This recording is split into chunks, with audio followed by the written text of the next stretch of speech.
Bismillahirrahmanirrahim. Alhamdulillah wassalatu wassalamu ala Rasulillah wa ala alihi wa sahbihi wa man walah. Para jemaah yang saya kasihi dan dirahmati oleh Allah Subhanahu wa taala, pertama dan utama mari kita sama-sama mengucapkan kesyukuran kepada Allah Subhanahu wa taala kerana kita masih lagi diberikan peluang dan ruang untuk kita bertemu setiap minggu untuk kita sama-sama ya mengkaji dan mengulang kaji beberapa masalah-masalah yang kita rangkumkan sebagai perkara-perkara fardu ain, perkara-perkara asas yang perlu diketahui oleh setiap muslim. Dan seperti mana biasa, kita akan membaca beberapa persoalan yang ditimbulkan di dalam buku rujukan kita, Ensiklopedia Soal Jawab Agama.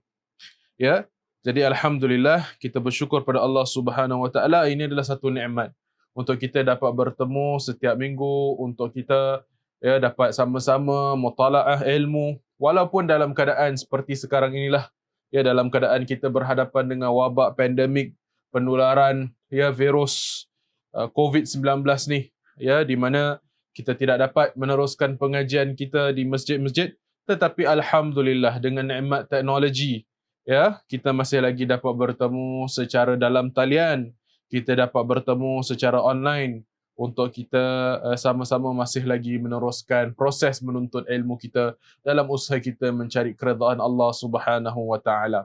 Para jemaah yang saya kasihi dan dirahmati oleh Allah Subhanahu wa taala, seperti biasa kita akan membaca beberapa persoalan dalam bab akidah dan kemudian kita akan meloncat masuk dalam bab salat. Saya akan tinggalkan beberapa bab dahulu. Dan insya-Allah pada pertemuan-pertemuan yang akan datang kita akan mengambil bab-bab yang telah kita tinggalkan sebelum ini. Para jemaah yang dirahmati oleh Allah, kita di dalam bab akidah, sebelum-sebelum ini kita telah bincangkan tentang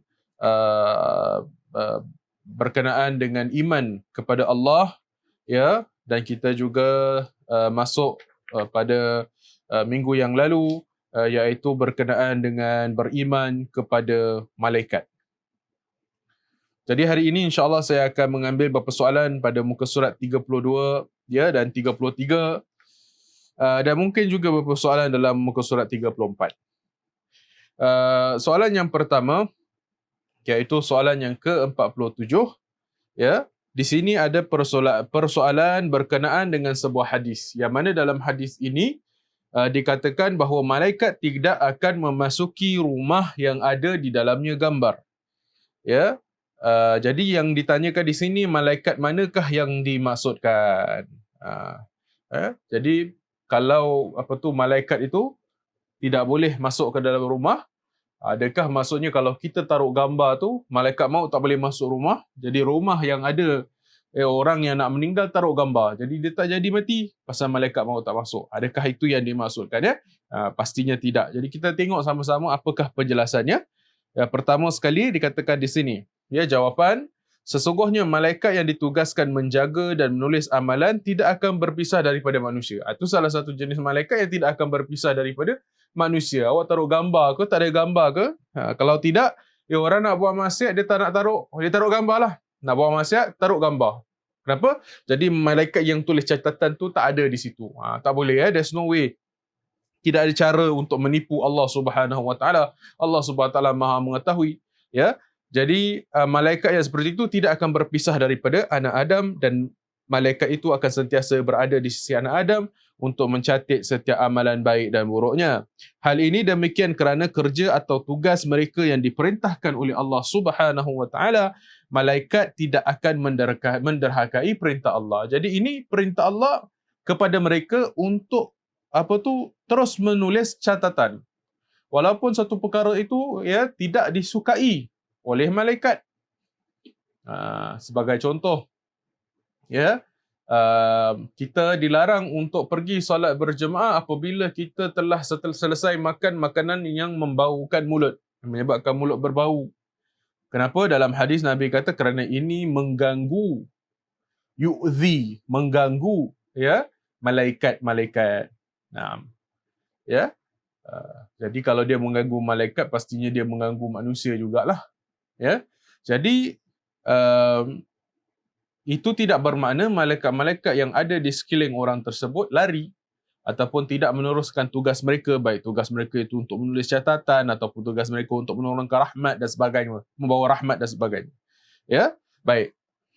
Nah, begitu juga dalam hal ini, ya, malaikat tidak akan menderkai perintah Allah, ya, hanya kerana dia tidak suka kepada gambar umpamanya. Okey. Oleh itu jelaslah malaikat yang tidak memasuki rumah yang ada gambar ataupun ada anjing di dalamnya ialah malaikat yang turun memayungi rumah-rumah manusia untuk mendatangkan kebaikan dan keberkatan. Jadi apakah yang dimaksudkan oleh Nabi sallallahu alaihi wasallam?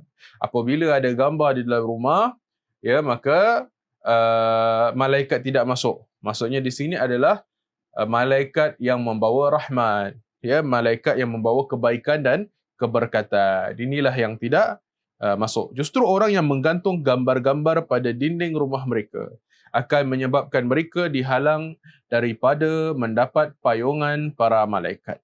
Sekiranya dianggap hadis tersebut menunjukkan malaikat secara umumnya, sekalipun mereka tidak dapat memasuki rumah manusia, ini tidak menghalang mereka untuk mengetahui perbuatan baik buruk manusia. Ini pada satu sisi yang lain lah. Kalau dia tak dekat dengan kita, tak semestinya dia tak boleh catat. Kerana ini perkara gaib kan, kita pun tak tahu. Ya tak? Ya, kita pun tak tahu. Mungkin ialah ada cara-cara lain yang mereka boleh mencatat kebaikan dan keburukan kita. Mereka mampu mengetahui gerak-gerik hati manusia untuk ditulis sebagai amalan atau tidak. Dalam sebuah hadis sahih yang menyebutkan innallaha katabal hasanat was-sayyi'at thumma bayyana dhalika faman hamma bihasanatin falam ya'malha katabaha Allahu lahu 'indahu hasanah kamilah. Subhanallah. Jadi ya, dalil yang menjawab soalan ini katanya, ya, bagaimana malaikat itu dia boleh tahu apa pun yang berada dalam hati kita, detikan hati kita tu juga mereka tahu. Dan dia berdalil dengan hadis yang begitu cantik di mana, ya, Nabi sallallahu alaihi wasallam bersabda bahawa Allah Subhanahu wa taala akan mencatat setiap kebaikan. Kita tahu, ya, yang mencatat ni adalah mencatat itu bukan tugas Allah. Mencatat itu Allah beri tugas itu kepada malaikat. Maksudnya malaikat mencatat. Ya, innallaha katabal hasanat was-sayyi'at. Maksudnya malaikat mencatat dengan perintah Allah kebaikan dan keburukan.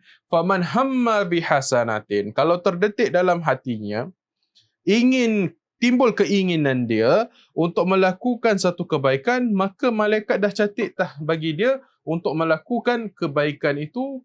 Malaikat catat pahala kebaikan tersebut secara sempurna. Maksudnya cukup dengan detikan hati dia. Kalau malaikat tak tahu apa yang terdetik dalam hati kita, ya, mana mungkin malaikat mencatatnya. Jadi kerana dia tahulah apa yang berada detikan dalam hati kita, maka perkara tersebut tercatat. Fa in huwa hamma bima fa'amilaha katabaha Allahu lahu 'indahu 10 hasanatin ila 700 dha'fin ila ad'afin katsira. Dan kalau terdetik dalam hatinya untuk melakukan perbuatan baik tersebut lalu dia lakukan, maka Allah Taala akan menuliskan bagi dia pahala, ya, 10 kali kebaikan tersebut sehinggalah 700 kali lipat ganda. Ya, 700 lipat kali ganda. Dan begitulah kalau orang itu terdetik dalam hatinya keburukan, malaikat tidak akan catat. Tapi kalau dia lakukan keburukan tersebut, maka dicatat sebagai satu keburukan sahaja. Jadi hadis ini menceritakan kepada kita banyak perkara, antaranya ialah bahawa malaikat itu dia mengetahui apa yang diniatkan oleh seorang manusia, dalam masa yang sama bahawa rahmat Allah Subhanahu Wa Taala itu maha luas. Bila seorang yang beriman tu dia terdetik kebaikan dalam hati dia, dia nak buat walaupun dia tak buat, dia dah dapat satu pahala. Tapi kalau dia buat, pahala itu dikali gandakan dengan 10 kali sehingga 700 kali, sehingga banyak kali ganda kalau Allah Ta'ala menginginkannya. Ya, itu rahmat Allah Subhanahu Wa Ta'ala terhadap kita. Baik. Hadis ini menunjukkan malaikat mengetahui apa yang diniatkan oleh seorang hamba. Apa yang diniatkan oleh seorang hamba. Untuk ditulis dalam suratan amalan masing-masing. Okey. Jadi macam gini. Kesimpulannya, ya, para ulama berpendapat bahawa yang tak masuk ke dalam rumah yang baik itu ada patung-patung ataupun yang ada anjing, itu adalah malaikat rahmat atau malaikat yang membawa keberkatan. Adapun selain daripada itu menurut mereka, maka mereka akan masuk ke dalam rumah kerana mereka ada tugasan dan perintah Allah Ta'ala yang perlu mereka laksanakan. Contohnya malaikat maut. Malaikat maut tugas dia untuk mencabut nyawa. Kalau dah sampai masa orang tersebut, maka dia akan masuk. Ada patung ke, ada anjing ke, ada apa sekalipun, maka dia akan masuk dan mencabut nyawa insan tersebut.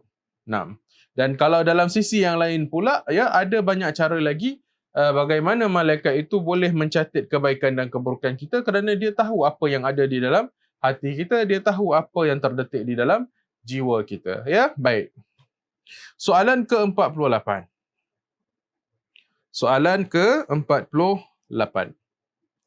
Benarkah setiap manusia telah ditetapkan seorang malaikat maut yang mencabut nyawanya? Ataupun adakah hanya yang ditugaskan untuk semua? Ataupun adakah hanya seorang malaikat maut yang ditugaskan untuk semua? Atau ada malaikat maut itu mempunyai pembantu-pembantunya? Jadi sebenarnya malaikat maut ni macam mana? Dia satu saja ke? Yang nama malaikatul maut tu, iaitu dia seorang saja ke ataupun dia banyak? Ini dia. Baik, jadi jawapannya, banyak ayat Al-Quran menjelaskan bahawa Allah Subhanahu Wa Taala mematikan musuh. Firman Allah Subhanahu Wa Taala, Allahu yatawaffal anfusa hina mautiha wallati lam tamut fi manamiha fayumsiku allati qadha 'alayha al-mauta wa yursilu al-ukhra ila ajalin musamma. Inna fi dhalika laayatin liqaumin yatafakkarun. Yang artinya Allah yang Maha menguasai segala-galanya. Ia mengambil dan memisahkan satu-satu jiwa daripada badannya, jiwa orang yang sampai ajalnya semasa matinya dan jiwa orang yang tidak mati dalam masa tidurnya. Kemudian ia menahan jiwa orang yang ia tetapkan mati dan melepaskan balik jiwa yang lain ke dalamnya sehingga sampai ajalnya yang ditentukannya. Sesungguhnya yang demikian itu mengandungi tanda-tanda yang membuktikan kekuasaan Allah bagi kaum yang berfikir untuk memahaminya. Surah Az-Zumar ayat 29, surah 29 ayat ke-42. Kadang-kala ada ayat yang menyebut tentang malaikat maut yang menyawat nyawa. Qul yatawaffakum malakul maut alladhi wukkila bikum thumma ila rabbikum turja'un. Artinya, katakanlah wahai Nabi Muhammad sallallahu alaihi wasallam, nyawa kamu akan diambil oleh malaikat maut yang ditugaskan berbuat demikian ketika habis ajalmu. Kemudian kamu akan kembali kepada Tuhanmu untuk menerima balasan. Ada pula ayat yang menunjukkan sebilangan malaikat yang mencabut nyawa. Wa huwal qahiru fawqa ibadihi wa yursilu alaikum hafazatan hatta idza jaa ahadakumul maut tawaffathu rusuluna wa hum la yufarritun. Dan dialah yang berkuasa atas sekalian hamba-hambanya, dan dia memutuskan kepada kamu pengawal-pengawal malaikat yang menjaga dan menulis segala yang kamu lakukan sehingga apabila sampai ajal maut kepada salah seorang antara kamu, lalu diambil nyawanya oleh utusan-utusan kami, yakni malaikat, sedang mereka pula malaikat itu tidak cuai dalam menjalankan tugasnya. Ayat ini sebenarnya tidak bercanggah. Dia bukan bercanggah.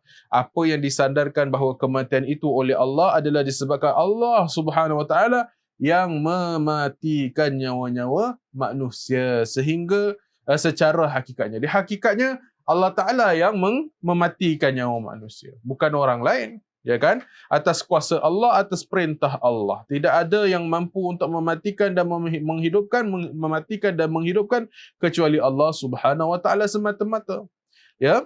Jadi yang menciptakan mati, yang menciptakan hidup itu juga Allah Subhanahu Wa Ta'ala. Allazi khalaqal mauta wal hayata liyabluwakum ayyukum ahsanu amala wa huwal azizul ghafur. Firman Allah SWT dalam surah Mulk yang bermaksud, dialah yang telah mentakdirkan adanya mati dan hidup untuk menguji dan mengzahirkan keadaan kamu. Siapakah di antara kamu yang lebih baik amalannya? ya, dan ia maha kuasa membalas amal kamu, lagi maha pengampun bagi orang-orang yang bertobat. Nah, manakala apa yang disandarkan kepada para malaikat yang ramai, kerana mereka merupakan pembantu kepada malaikat maut yang ditugaskan mencabut nyawa. Ini ya salah satu tafsiran para ulama berdasarkan satu asar. Asar ini adalah riwayat daripada kata-kata sahabat ataupun tabi'in, ya.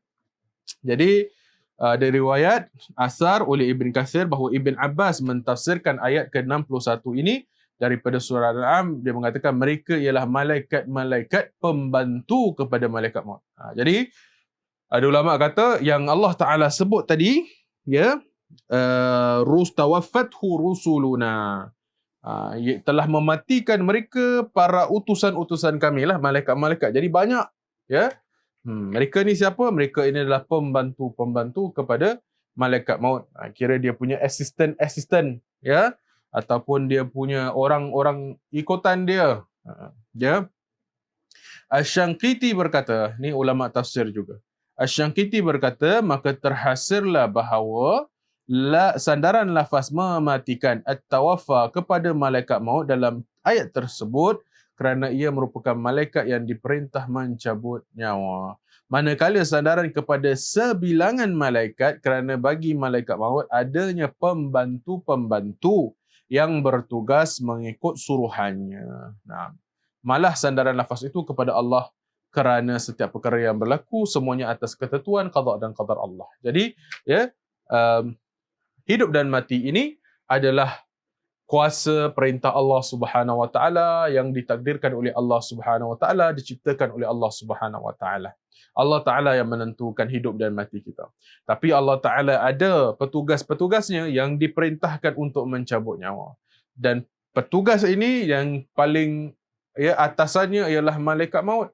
Dan malaikat maut ini ada pembantu-pembantunya daripada kalangan malaikat juga yang tugas mereka untuk membantu malaikat maut di dalam mencabut nyawa. Selebihnya kita serahkan kepada Allah Subhanahu Wa Taala. Wallahu taala alam bisawab. Macam mana caranya, macam mana mereka bekerjasama, itu semua tak perlu kita bincang, tak perlu kita masuk campur. Serahkan kepada Allah Subhanahu Wa Taala semata-mata kerana Allah Taala lebih mengetahui. Nanti kita dah mati, nanti bila kita dibangkitkan kelak, barulah kita tahu macam mana, ya, mungkin keberadaan alam ghaib ini, ya. Wallahu taala alam bissawab. Naam. Soalan yang ke-50. Ini agak ulangan sikit tapi penjelasannya agak bagus, dia lebih panjang kali ini, ya. Berkenaan dengan adakah betul bahawa malaikat itu jumlahnya beribu-ribu? Naam, baik. Jadi beriman kepada malaikat ini adalah rukun kedua daripada rukun iman. Dia rukun iman. Apa erti rukun? Para jemaah semua dah tahu. Rukun itu adalah satu perkara yang wajib ada. Kalau dia rukun solat, dia mesti ada dalam solat. Ya, kalau dia rukun wuduk, dia mesti ada dalam wuduk. Kalau dia rukun haji, dia mesti ada dalam haji. Kalau dia rukun umrah, mesti ada dalam umrah. Kalau dia rukun puasa, mesti ada dalam puasa. Begitu juga kita kata ni adalah rukun iman. Mesti apa? Orang yang beriman tu mesti ada rukun ini. Mesti ada perkara ini. Kalau dia tak ada, maka pincanglah keimanan dia, rosaklah keimanan dia, lemahlah keimanan dia, dan lain sebagainya. Jadi dia rukun ni mesti ada. Ya, jadi beriman kepada malaikat adalah rukun kedua daripada rukun iman. Rukun pertama apa? Rukun pertama al-imanu billah, percaya, ya, yakin iman kepada Allah Subhanahu Wa Taala. Yang kedua adalah al-imanu bil malaikah, beriman kepada para malaikat. Naam. Jadi firman Allah Subhanahu Wa Taala, a'udzubillahi minasyaitonir rajim. Amana ar-rasulu bima unzila ilaihi min rabbih wal mu'minun.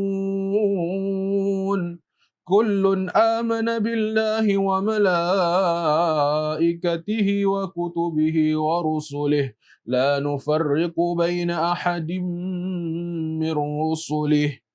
Yang maksudnya Rasulullah telah beriman kepada apa yang diturunkan kepadanya daripada Tuhannya. Pertama sekali al-imanu billah, dengan Allah Subhanahu wa taala, beriman. Dan kemudian orang-orang yang beriman itu beriman, kata dalam ayat ni, ya, Allah Subhanahu wa taala berfirman dalam ayat ini, orang-orang yang beriman kepada Allah, malaikat-malaikatnya, kitab-kitabnya dan rasul-rasulnya, dan mereka berkata apa? La nufarriqu baina ahadim mir rusuli. Dan kita tidak akan membeza-bezakan, ya, antara seorang dengan lain rasul. Naam. Jadi malaikat itu adalah makhluk-makhluk Allah Subhanahu wa taala yang sentiasa patuh dan taat menjalankan segala tintah perintah Allah Subhanahu wa taala. Jadi malaikat ni dia sentiasa patuh kepada perintah Allah. Dia sentiasa patuh kepada perintah Allah. Dan mereka ini, ya, iaitu yang disebut malaikat yang bukan manusia dan bukan binatang, yang diciptakan tanpa mempunyai nafsu. Jadi dia bukan daripada jenis manusia, dia bukan daripada jenis binatang, dan dia juga tidak mempunyai nafsu. Dia tidak mempunyai jantina. Malaikat ni tak ada jantina. Dia bukan lelaki, dia bukan perempuan, dia bukan khunsa. Ya, dia bukan jin, dia bukan syaitan. Jumlah malaikat tidak terhingga banyaknya.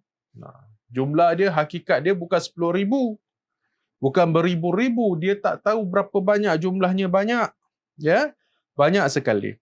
Kita dah pernah bincang pada minggu yang lalu, kalau tak silap saya, berkenaan dengan hadis Baitul Ma'mur. Bagaimana apabila Nabi SAW diangkat Isra' Mi'raj dan Nabi SAW berada di Baitul Ma'mur, dan Nabi lihat para malaikat, 70,000 para malaikat setiap hari. Ada saja malaikat yang masuk dan keluar daripada Baitul Ma'mur tersebut, dan mereka yang keluar ini tidak akan kembali ke Baitul Ma'mur abadan, ya, sampai bila-bila. Nah, itu banyaknya malaikat. Al-Quran dan hadis ada menunjukkan tentang pelbagai kumpulan malaikat. Ada antara mereka malaikat yang menjaga bukit, langit dan hujan. Siapa masih ingat lagi kisah Nabi sallallahu alaihi wasallam apabila Nabi pergi ke Taif, kan? Nabi pergi ke Taif, dan apabila sampai di Taif, orang-orang Taif menolak ajaran Nabi, ya, dan mereka melontarkan batu dan menyebabkan Nabi tercedera. Nabi sedih, Nabi lari. Ya, Nabi sedih, Nabi berdoa kepada Allah, ya kan? Nabi sedih, Nabi berdoa kepada Allah Subhanahu wa taala. Dan ya, Allah Taala tugaskan dua malaikat daripada dua gunung untuk tanya kepada Nabi Muhammad, adakah dia ingin agar Allah Taala agar mereka tumbangkan gunung-gunung itu ke atas penduduk Taif, dan Nabi SAW menolak. Itu menunjukkan apa? Ada malaikat yang menjaga gunung. Ya, ada malaikat yang menjaga gunung, ada malaikat yang ditugaskan untuk menjaga langit, ada malaikat yang ditugaskan untuk menjaga hujan dan lain sebagainya lah. Ya, dalam sebuah kitab Syarhus Sunnah oleh Imam Al-Barbahari, dia mengatakan bahawa setiap titik hujan itu ada malaikat yang bertugas, yang ditugaskan untuk membawanya untuk diletakkan kepada tempat yang sepatutnya. Jadi kalau ada hujan tu kena atas tangan kita, itu malaikat dah ditugaskan untuk meletakkan titisan hujan itu di tempat tersebut, iaitu di tangan kita. Dah begitulah. Jadi tugas malaikat ni banyak. Ya, tugas malaikat ni banyak. Baik. Ada juga lain-lain malaikat seperti malaikat rahmat, malaikat azab, malaikat yang menjaga syurga, malaikat yang menjaga neraka, malaikat yang ditugaskan untuk bertanya soalan di dalam kubur dan lain sebagainya. Namun begitu, 10 malaikat yang dimaksudkan ialah yang masyhur dalam kalangan masyarakat kita. Ya, jadi ada 10 malaikat tu yang masyhur dalam masyarakat kita. Tapi tak semuanya yang disepakati oleh ulama. Nombor yang 10-10 ni. Ya, yang 10-10 ini yang sentiasa diulang-ulang dalam masyarakat kita. Tidak pun semuanya disepakati oleh para ulama. Ada masih lagi yang diperselisihkan. Ada yang namanya diperselisihkan oleh para ulama. Contohnya Munkar dan Nakir. Malaikat Munkar dan Nakir. Munkar Nakir ni apa dia punya tugas dia? Tugas dia tanya orang di dalam kubur. Betul tak? Itu namanya juga ada perselisihan di kalangan para ulama. Ya, baik. Kita wajib beriman dengan malaikat secara tafsili dan ijmali. Apa maksudnya? Kita wajib beriman dengan malaikat ni secara terperinci dan umum. Maksudnya, wajib beriman dengan malaikat-malaikat yang disebut akan namanya di dalam Al-Quran ataupun hadis-hadis Nabawi secara terperinci. Kalau ada namanya dalam Al-Quran, dalam hadis, itu kita wajib beriman kepada dia secara terperinci. Secara terperinci. Kalau disebut, ya. Contohnya, siapa yang disebut? Malaikat Jibril dalam hadis. Ya, dalam hadis Nabi SAW berdoa, Allahumma rabba Jibril wa Mikail wa Israfil. Itu ada dalam hadis Nabi berdoa, wahai Tuhan Jibril, wahai Tuhan Israfil, wahai Tuhan Mikail. Itu ada di dalam hadis. Ya, begitu juga ada sebahagiannya disebutkan di dalam Al-Quran. Taib. Sebagai contoh juga, Jibril ditugaskan dengan wahyu yang namanya disebut bersama Mikail dalam surah Al-Baqarah. Jadi dalam Al-Quran pun ada sebut nama Jibril, nama Mikail. Manakala Mikail diwakilkan dengan menurunkan hujan, Israfil pula malaikat yang diwakilkan untuk meniup sangkakala. Selain itu, malaikat yang menjaga neraka disebut secara khusus di dalam Al-Quran. Firman Allah, وَنَادَوْا يَا مَالِكُ وَنَادَوْا يَا مَالِكُ لِيَقْضِي عَلَيْنَا رَبُّكَ Qala innakum makithun. Dan mereka menyeru ketua malaikat penjaga neraka dengan berkata, wahai Malik, biarlah hendaknya Tuhanmu mematikan kami. Ini siapa yang seru? Ni ahli neraka yang seru. Ahli neraka kena azab. Dia tak boleh tahan. Jadi apa dia buat? Dia seru, ya Malik. Nama siapa? Nama malaikat yang menjaga neraka. Liyaqdi alaina rabbuka. Semoga kalaulah mintalah kepada Tuhanmu, yakni Allah, untuk mematikan kami. Lalu Malik menjawab, qala innakum makithun. Sesungguhnya kamu tetap kekal di dalam azab ini. Ya. Sementara itu, malaikat-malaikat yang tidak disebut namanya, maka wajib kita beriman secara ijmali. Kalau tak ada disebut namanya, itu kita beriman secara umum. Ya. Kita beriman kumpulan malaikat tersebut dan tugas-tugas mereka. Seperti kita beriman dengan malaikat al-kiram al-katibin. Kiraman katibin. Kiraman katibin ni siapa? Yang menulis amalan. Wa inna alaikum lahafidhin kiraman katibin ya'lamuna ma taf'alun. Ya. Firman Allah SWT, padahal sesungguhnya ada malaikat-malaikat yang menjaga dan mengawasi kamu. Mereka adalah makhluk yang mulia, lagi ditugaskan menulis amalan-amalan kamu. Ada orang dia tak tahu, dia ingatkan ni kiraman katibin. Bukan, ya. Kiraman katibin. Kiraman maksudnya mulia. Katibin tu tugas dia menulis, ya. Bukan tu nama dia kiraman katibin, bukan, ya. Dan mereka ni tak ada nama yang ditentukan secara spesifik. Tidak ada sebut secara spesifik apakah namanya. Firman Allah SWT dalam ayat yang lain, lahu mu'aqibatum min baini yadayhi wa min khalfih yahfazunahu min amrillah. Allah SWT, bagi setiap seorang ada malaikat penjaganya silih berganti dari hadapannya dan dari belakangnya, yang mengawas dan menjaganya daripada sesuatu bahaya dengan perintah Allah. Ya, jadi malaikat ni ada tugas dia, Allah Ta'ala tetapkan dia untuk menjaga kita. Apabila kita katakan, ya, kadang-kadang kita contohnya lah, kita diri di tepi jalan, ada kereta yang lenyek kaki kita. Ya, kereta besar, berat, lenyek kaki kita. Dengan roda lah. Ya, kita pun tak perasan kita tengah diri, tiba-tiba lalu kereta rup. Kaki kita kena lenyek dengan roda kereta yang besar, yang berat. Tapi kita balik, lepas tu kita tengok, tak sakit, tak injured. Itu. Jadi kadang-kadang itu, ya wallahu a'lam bisawab, mungkin saja itu adalah lindungan yang diberikan ataupun pastinya daripada Allah SWT dengan perintah Allah SWT. Tapi itu kemungkinan ada malaikat juga yang memainkan peranan di situ. Wallahu a'lam bisawab. Nah. Yang lain pula firman Allah SWT, am yahsabuna anna la nasma'u sirrahum wa najwahum bala wa rusuluna ladaihim yaktubun. Ini lagi sekali Allah Ta'ala ceritakan tentang malaikat yang menulis segala yang terdetik dalam hati manusia. Dalam sebahagian kitab tafsir disebutkan bahawa mereka ini ialah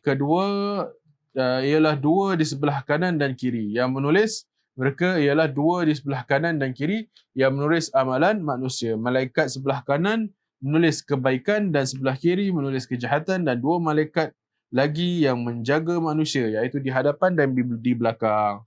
Maka mereka semuanya ada 4 malaikat. Begitu juga kita perlu beriman dengan malaikat maut yang diwakilkan untuk mencabut roh. Dalam Al-Quran hanya disebut malakul maut dan tidak dinyatakan secara sarih, maksudnya secara jelas, tak pernah sebut nama dia. Malaikat Israel dan sebagainya. Itu tak pernah ada dalam nas Al-Quran dengan hadis, tak pernah sebut nama dia sebagai Israel. Tapi di mana dapat Israel ni? Ada dalam sebahagian asar. Sebab itu ada perbezaan di kalangan para ulama, ada yang menguatkan asar tersebut, ada yang tidak menguatkan asar tersebut.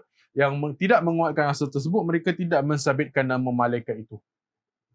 Bagi yang merasakan asar tersebut kuat atau boleh diterima pakai, maka mereka mensabitkan nama tersebut bagi malaikat tersebut. Jadi ala kulli hal, ada yang terperinci, kita percaya secara terperinci namanya, tugasnya, dan mungkin sifat-sifatnya. Ada yang disebutkan sebahagian sifat-sifat, contohnya Jibril. Jibril tu ada sebahagian sifat-sifat yang disebutkan. Tingginya, kepaknya dan lain sebagainya. Ada malaikat yang tidak disebutkan. Maka kita berhenti di situ. Tawakuf. Dan begitulah seterusnya. Wallahu ta'ala alam bisawab. Baik. Soalan yang ke-51 dan soalan ini pun agak menarik. Ada yang bertanya, adakah malaikat itu boleh merupai ataupun menjelma, menyerupai manusia, haiwan, pokok dan sebagainya? Adakah kita manusia biasa ini berpeluang untuk berjumpa dengan para malaikat? Jadi apakah jawapannya? Jawapannya ya. Malaikat diberi kelebihan oleh Allah, boleh menjelma berupa manusia dan benda-benda lain. Jadi malaikat ni boleh menyerupai manusia dan perkara-perkara lain. Banyaklah dalam Al-Quran. Kalau kita masih ingat malaikat yang datang kepada Nabi Lut, yang ingin disukai oleh kaum Lut dan sebagainya. Apabila sehinggalah Nabi Lut kata, ni aku ada anak-anak perempuan, kawinilah mereka. Kenapa ingin kau inginkan tetamuku? Dan malaikat juga pernah datang kepada Nabi Muhammad SAW menjelma di hadapan para sahabat, iaitu malaikat Jibril, sehingga adanya hadis Jibril dan lain sebagainya. Maka jika diizinkan oleh Allah, kita boleh bertemu malaikat sama ada dalam bentuk asal ataupun bukan dalam bentuk yang asal. Rasulullah SAW bertemu Jibril dalam bentuk yang asal. Hanya 2 kali sahaja. Iaitu ketika di Gua Hira dan juga ketika di Sidratul Muntaha. Contoh jelmaan manusia contoh jelmaan malaikat sebagai manusia. Malaikat menjelma berupa sahabat Nabi yang kacak bernama Diyah Al-Kalbi. Jibril datang ke tempat Maryam dengan menjelma dalam bentuk manusia. Sekumpulan malaikat yang datang ke tempat Nabi Ibrahim menjelma menyerupai manusia. Jadi ini semua ada. Siapa yang ada buku, muka surat 36, itu diberikan contoh-contoh daripada Al-Quran. Diberikan contoh daripada Al-Quran bagaimana malaikat itu pernah datang bertemu dengan para Nabi-Nabi dan Rasul sebelum Nabi Muhammad SAW. Dalam keadaan berbentuk malaikat. Pastinya ada banyak lagi contoh-contoh, tapi diberikan sebahagian contoh-contoh di sini. Wallahu ta'ala a'lam bissawab. Kita pindah kepada persoalan fiqh. Baik. Sila tuan-tuan, puan-puan, para jemaah yang dirahmati oleh Allah, buka muka surat 311.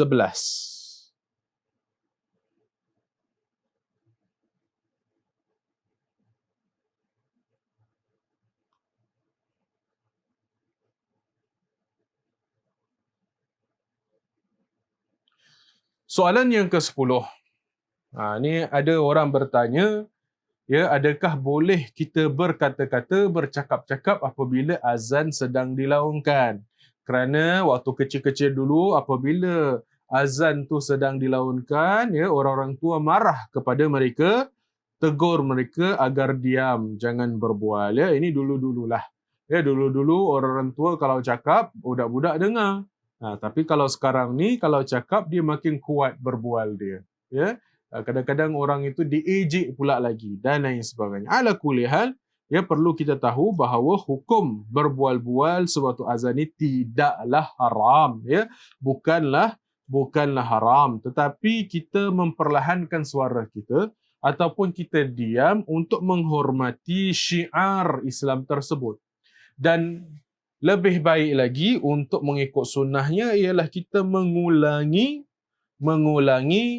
apa yang kita dengar daripada azan itu. Ya. Baik. Ada yang berpendapat bahawa siapa yang bercakap ketika azan, maka dia akan dibangkitkan pada hari akhirat dalam rupa khinzir ataupun anjing. Ini pendapat yang tidak benar lah. Ya, wallahu alam. Ada yang kata ni hadis dan sebagainya, tidak ada sejauh inilah, ya. Kita tidak pernah menemukan hadis ataupun nas yang mengatakan hal tersebut. Yang jelas para ulama mengatakan bahawa tidaklah haram untuk bercakap-cakap berbual semasa azan. Ya, kalau ada keperluan, maka boleh kita bercakap. Kalau tidak, kita diam, tanda hormat. Kita diam, tanda hormat, bahkan kita disunatkan untuk mengulang-ulangi, ya, azan tersebut. Dan kalaupun kita perlu berbual, dalam masa yang sama jangan kita tinggalkan, ya, ulangi azan tersebut. Kadang-kadang kita jumpa orang tengah azan ni, tapi kita jumpa orang, kita lama dah tak jumpa dia. Takkan kita nak diam kan? Dah lama tak jumpa, bila berjumpa mungkin secara automatik kita akan berbual dan menyapanya dan ajak berbincang, berbual dan bertukar khabar dan sebagainya. Maka sambil kita berbual tu, bila kita dengar Allahu Akbar, Allahu Akbar, kau apa khabar, Mat? Allahu Akbar, Allahu Akbar. Kan? Allahu Akbar, Allahu Akbar. Alhamdulillah, aku sihat. Baik, kau pula apa khabar? Allahu Akbar, Allahu Akbar. Sambil kita berbual tu pun kita masih lagi boleh mengulang-ulangi apa yang kita dengar daripada azan tersebut, dan kita tidak meninggalkan sunnah Nabi sallallahu alaihi wasallam yang mulia ini, ya. Wallahu taala alam bissawab. Baik. Soalan yang ke-11. Saya melihat ramai orang berdoa selepas azan. Apakah fadilat doa selepas azan? Ya. Jadi kalau kita pergi ke masjid-masjid, dan saya yakin jemaah-jemaah dah biasalah, jemaah yang hadir di masjid ni dah biasa.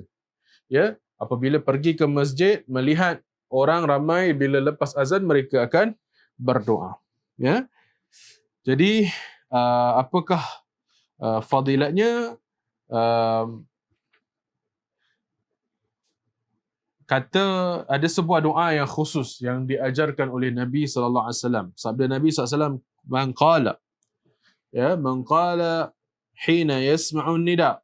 Barang siapa yang mengatakan ini tak kala dia mendengarkan azan, an-nida, Allahumma rabb hadhihi ad-da'wati at-tammah was-salatil qa'imah آت محمد الوسيلة والفضيلة وابعثه مقاما محمودا الذي وعدته حلت له شفاعتي يوم القيامة.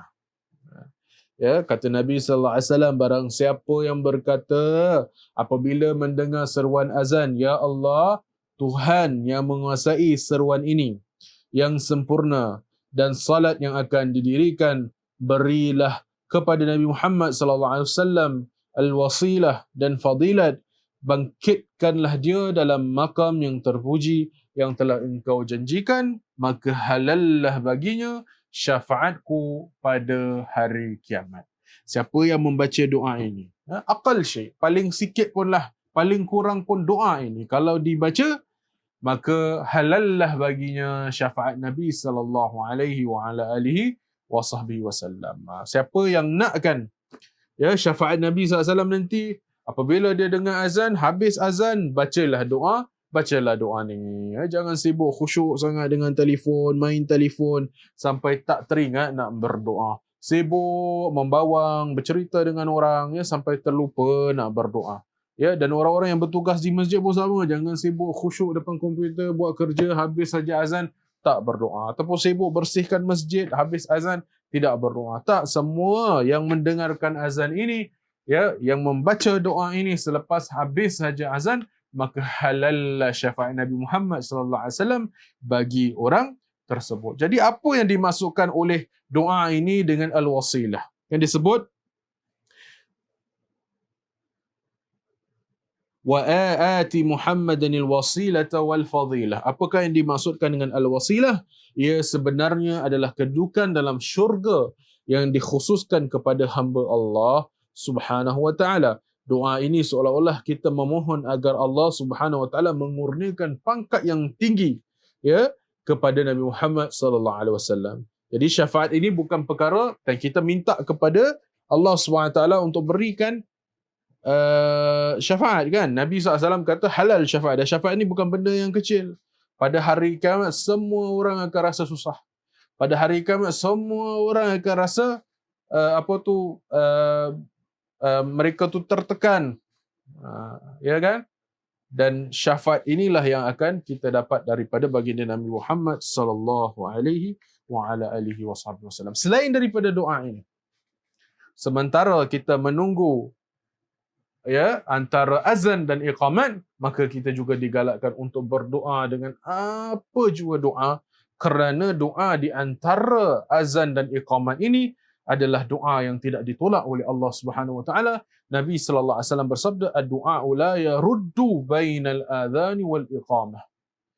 Maaf, ad-du'a la yuraddu bainal adhan wal iqamah. Doa itu tidak ditolak antara azan dan iqamat. Hadis riwayat An-Nasa'i. Para jemaah yang saya kasihi dan dirahmati oleh Allah Subhanahu wa taala, alhamdulillah.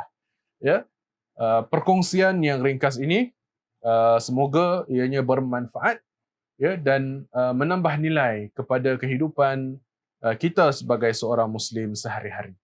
Saya berhenti di sini dahulu. Semoga Allah Subhanahu wa taala merahmati pertemuan kita yang ringkas dan singkat ini. Semoga Allah Subhanahu wa taala menerima segala amal soleh kita dan menjadikan setiap detik kita menonton video ini ataupun tayangan ini sebagai satu amal kebajikan yang diangkat oleh Allah Subhanahu wa taala. Amin ya rabbal alamin. Kita akhiri dengan tasbih kafarah dan surah wal asri. Subhanakallahumma wa bihamdika asyhadu an la ilaha illa anta astaghfiruka wa atubu ilaik.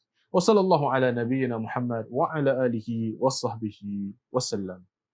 السلام عليكم ورحمة الله وبركاته.